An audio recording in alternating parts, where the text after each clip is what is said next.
पहले एक लड़का लड़की किसी एक रिलेशन में रहते हैं, इंटरकोर्स होता है, दोनों फिजिकल होते हैं। बाद में कुछ वक्त के बाद जब दूरियां बढ़ती हैं, दोनों में लड़ाई झगड़े होते हैं और इस केस में पुलिस स्टेशन में लड़की जाकर एक रेप की एफआईआर दर्ज करा देती है। दोस्तों, अक्सर आपने देखा होगा, आपके आसपास आपको अक्सर सुनने को मिलता है कि किसी पर रेप केस लग गया, मतलब किसी पर आईपीसी 376 में अपराध दर्ज हो गया। और उसकी स्टोरी अगर देखी जाए तो लगभग सभी एफआईआरों में लगभग कॉमन सी एक सेम स्टोरी होती है।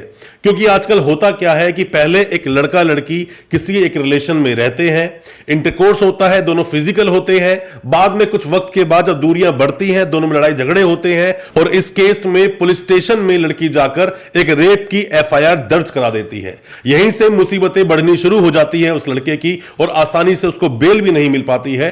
क्योंकि जहां वो लड़ता है केस को कंसेंट के रूप में, तो वहां वो रेप बना दिया जाता है और जब वो बात करता है कि नहीं ये मामला कंसेंट का था, उसके पास दिखाने के लिए एविडेंस तक नहीं होते। कब मामला कंसेंट का होता है, कब मामला एक्चुअल रेप में आ जाता है, या क्या क्या आपने गलतियां की हैं जिसकी वजह से वो रेप ही माना जाएगा और कब तक आपकी बेल होगी, इन्हीं सब पर आज मैं बात करूंगा अपने इस वीडियो में। ज्यादा कुछ जानने के लिए दोस्तों बने रहिए हमारे इस वीडियो के साथ।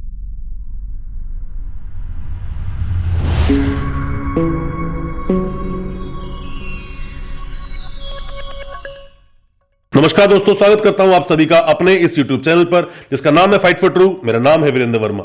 जैसा आप सभी जानते हैं, हम इसी तरह की लीगल अवेयरनेस की वीडियोस आपके लेकर आते हैं और आपको बनाते हैं कानूनी जानकार। दोस्तों, हम अपने इस चैनल पर ज्यादातर प्रैक्टिकली कोर्ट में क्या होता है, कोर्ट में प्रोसीडिंग्स कैसे चलती हैं, कैसे केस को फाइट किया जाता है, उसके बारे में आपको बताते हैं। आज का जो हमारा मुद्दा है वो मुद्दा यह है कि कोई भी जो एक रेप का मामला है, 376 में जो मुकदमा आपके अगेंस्ट दर्ज हुआ, और भी कुछ धाराओं में दर्ज हो सकता है, इसमें अलग कुछ धाराएं भी साथ में जोड़ी जा सकती हैं, पर इस मामले को आप किस तरह से फाइट करेंगे। ज्यादातर मामले जो होते हैं लड़के लड़कियों के बीच में, वो यही देखे जाते हैं कि दोनों एक रिलेशन में थे, 4, 5, 6 साल या 10 साल से एक रिलेशन में थे, और जब वो रिलेशन टूटा तो वहां पर जाकर लड़की ने कंप्लेंट लिखवा दी कि मेरा रेप किया। अब ये रेप की एक नॉर्मल सी अगर देखेंगे लैंग्वेज या नॉर्मल कंप्लेंट देखें किस तरह की होती है, वो इस तरह की होती है कि उसने मुझे मेरे घर पे बुलाया, या फिर मुझे किसी होटल में बुलाया, या किसी पार्टी में मुझे कोल्ड ड्रिंक में कुछ मिलाकर दे दिया और देने के बाद मैं बेहोश हो गई, मेरे साथ रेप किया, और बाद में मैं होश में आई तो मैं डरा धमकाकर मेरी ऑब्सीन फोटोज को वायरल करने की धमकी दी।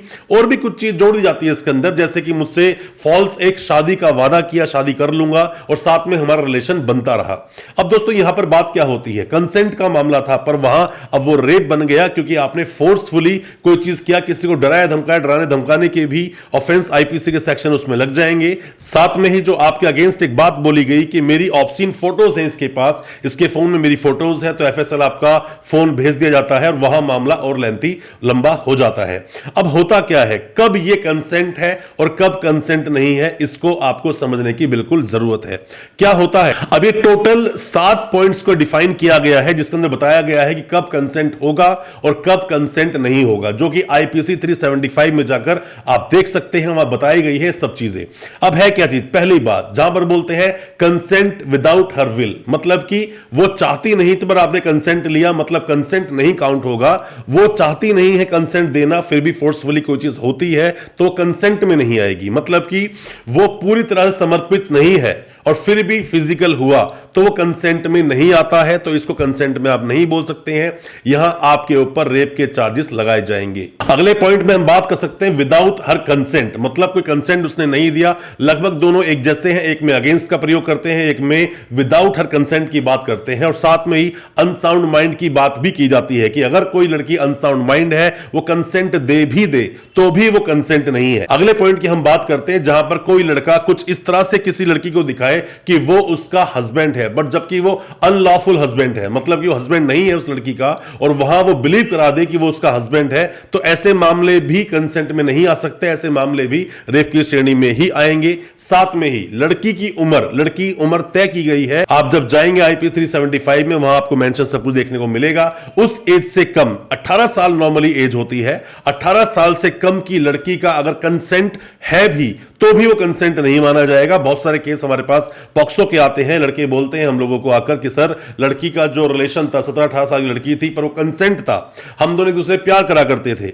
अब दोस्तों इसके अंदर भी अगर आप फिजिकल हुए हो, इंटरकोर्स हुआ है, तो याद रखना ये कंसेंट में नहीं आता है, पॉक्सो केस आप पर दर्ज होगा जरूर, आप इससे बच नहीं सकते हैं। या फिर आपने किसी के साथ कोई कंसेंट उसका लिया या उसको डरा धमका कर, मतलब कि किसी डर में, किसी फियर में उसको आप मार दोगे या किस तरह का आप उसको इंजरी पहुंचा दोगे, तब अगर आपने सेक्स किया तो यह भी कंसेंट में नहीं आता है, कहीं पर भी कंसेंट में काउंट नहीं होगा। 3 to 7 आप देखोगे कि कब कंसेंट काउंट नहीं होता है, उसके बारे में जिक्र किया गया है। कंसेंट है क्या?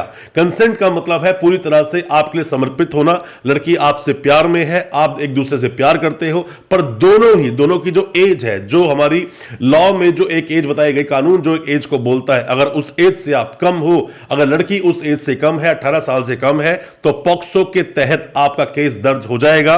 76 भी उसके अंदर लगेगी, 376 भी उसके अंदर लगती है। बहुत सारे ऐसे मामले आजकल देखने को सामने आते हैं, जब आर्ग्यूमेंट शुरू होते हैं कोर्ट में तो हम प्ली लेते हैं, हम लोग डिफेंस लेते हैं कि ये कंसेंट का मामला है। आपके पास कोई फोटोज होते नहीं है, आप अगर किसी होटल्स में गए हो तो होटल्स के बिल आपके पास नहीं है।